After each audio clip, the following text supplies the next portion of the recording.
Yes. Finally a new video by Decodes. Welcome back guys, I'm super excited to our news video. This is about multiple linear regression.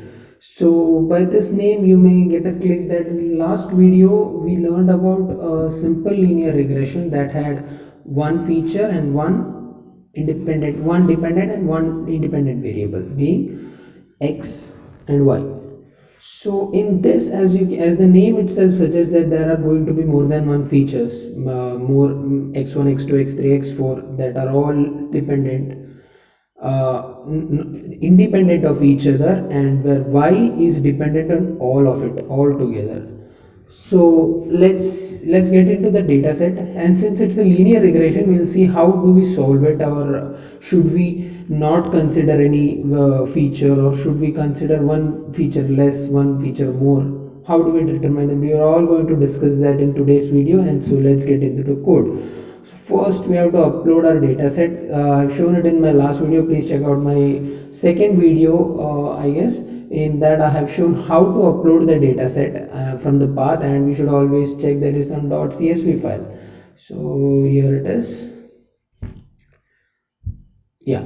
So in this data set we can see that there are four features: ATV, AP and RH.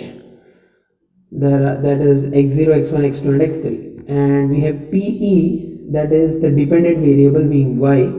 So we have to come to a point that we understand that this PE can be predicted with help of all these four features all together. How do we do that? Well, let's get into the code. So as usual, we import our libraries, and the name of the dataset was data.csv. Okay, so we have said that x excluding the last column, all other is x, x1, x2 and x3, x4, and only the last column from the last there is the y. That's how that statement is read. So I think yeah. Okay, next, splitting the data set into training set and test set. So we know that scikit model selection is the best for splitting, and here as you can see we have used test size is 0.2, that means 0.2, that is 20% of the data set. We have around 10,000 data, as you can see here. 9568, yeah, around 10,000 data we have.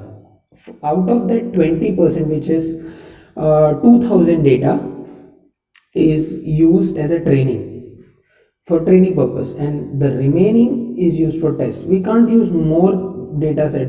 It may give good accuracy, but that does not mean our model is well trained. It can also mean that it is overfit. We have to avoid that. Random state is set to 0 for more randomness rather than following a certain type of pattern.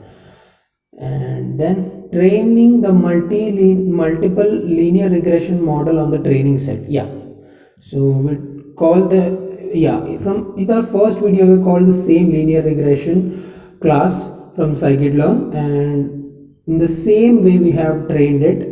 There is not, the classes we are calling are same, but that does not mean the things that are going to happen are will be same, because in that we had only one feature. In my first video, here we have many features as well as many data, around 10,000 data. In the first video there was like 100 data, so there's a difference. Yeah, now we are going to predict the test result. Yes, you can see here I have there can be a confusion. Why pred dot reshape I have given to change to get the transpose. You guys may know what a transpose is. If it is a 1 cross 2 matrix, then the transpose will be 2 cross 1 matrix. So that is what I have done here. Since my y array is just a single row, I have, when I use reshape, it becomes a column. Similarly, y test was also a row, it became a column. That's it. So, and we used concatenate to combine both ypred and ytest together, so that our results come in a very, so that we can compare it with like the we y predicted was 431.43, as we can see. Yes, see, look at here. Yeah, and y test is 431.23. It's very close, like 0.2%. Yeah, difference is there for PE, that is our dependent variable. So evaluating the model performance, what is this R score?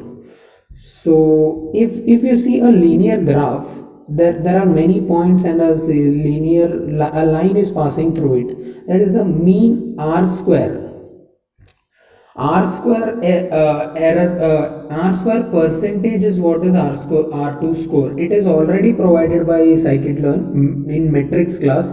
You can read more about R square value, and I will provide the link to it in the description. So yeah, the two parameters are the obviously the y test that we had and y predicted that we just predicted using our model.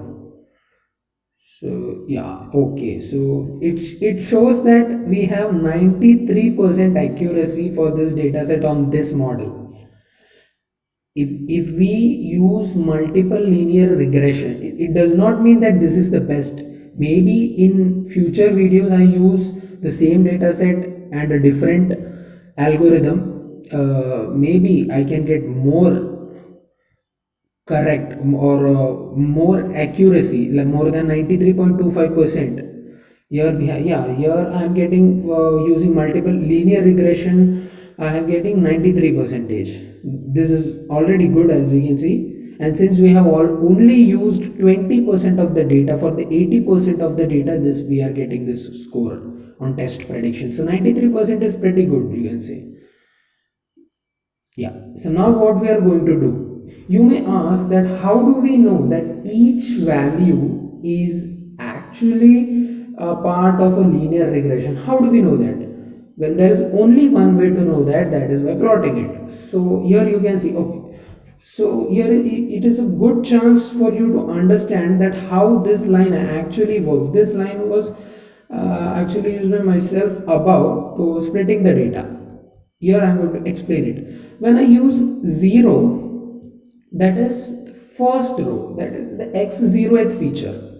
Then comes 1, second row, third row, fourth row. That is how it is. So I'll plot this. Okay, okay. That is so many, so dense it is, and we can already see it forms a line, right? I'm not also drawing a line in between that, because it just doesn't make sense. There are so many values fitted in so small space, so you can already see that it already forms a linear. So we can say that for x0 feature, we are using multiple linear regression algorithm, and that is correct because we can already see. Sorry. Yeah, so this is kind of different. This may or may not be too linear to our eyes, or to our senses. It is not too linear, but still we used a linear regression model to this feature, to this data, to this feature. Why? We'll see it in our future video. So that's why I said, if I use the same data set on a different algorithm to predict our PE value, maybe we can get more accuracy. So that's what we have to always to keep in mind. Now, if even if you get 95% accuracy, there is always chance that you can get 96. Life is all about more accuracy, isn't it? Well, next. Okay, this is getting much denser and denser. I am not sorry. I am not reduce the size of the pixel so that it can be dense. You should not just judge by looking at one graph or two graphs. You should always judge by different graphs. And we have next one, that is, yeah. So what do we understand by this? It is very scattered. This last two, that is the X2 AP feature and RH feature on our dataset is really scattered through the graph. Just a single line through it, maybe diagonal, maybe whatever the slope it is, it may not be the best fit. But even if it is not the best fit, we are getting an accuracy of 93%, right? It's pretty amazing. But still, there is a chance we can get much more accurate model. How and why, I'll be discussing that in our future videos. Well, this is all about multiple linear regression, and it's not that hard. Multiple linear regression is using the same classes, same scikit-learn metrics here as our simple linear regression model. Only thing is you have to check that you have enough data. You have to always check your graph beforehand, that you use it, or is it too much scattered, or is it too much dense.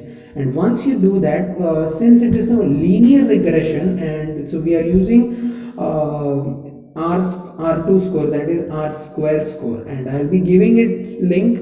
And if you want a explanation about how R2 score works, please tell me in the comments. And about my next video will be also on regression. Maybe I'll work on the same data set and show you why this and my upcoming video will be different. So stay tuned guys. Thank you so much. Hope you understand multiple linear regression, and have a good